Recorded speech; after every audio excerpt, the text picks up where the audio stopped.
If you're seeing the x.com or Twitter error message that says something went wrong, don't worry, because in this video, I'm going to show you the quickest fixes step by step. This is a common issue, and it can happen because of corrupted cache, browser extensions, VPN interference, or a temporary browser problem. So let's go through the fixes one by one and get X working again as fast as possible. And before we begin, if this video helps you out, make sure to hit like and subscribe for more simple tech tutorials like this.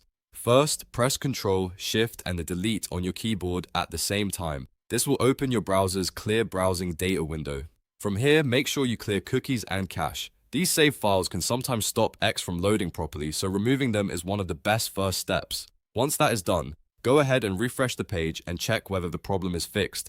If you still see the error, the next thing to do is disable your VPN if you have one turned on. VPNs can sometimes trigger access issues or make X think something unusual is happening with your connection. After turning off the VPN, reload x.com and test it again. If it still is not working, click on your browser extensions and look for any ad blocker or privacy extension you have installed, then click to turn off the ad blocker.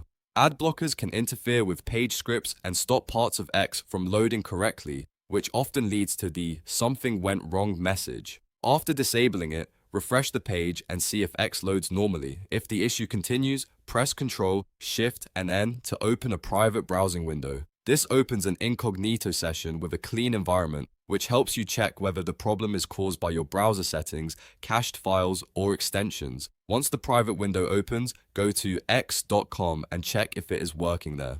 If X works in incognito mode, that usually means the issue is browser related, and one of the earlier fixes should solve it permanently. If none of these steps worked, repeat the process carefully and make sure every extension that could affect loading is turned off, your VPN is fully disabled, and your cookies and cache have been cleared properly. These simple checks solve most X or Twitter "something went wrong" errors without needing anything complicated. So to quickly recap, clear cookies and cache with Ctrl, Shift, and Delete, disable any VPN, turn off your ad blocker extension, and test X in a private window with Ctrl, Shift, and N. If this video helped, please like the video and subscribe for more quick fix guides, and I'll see you in the next one.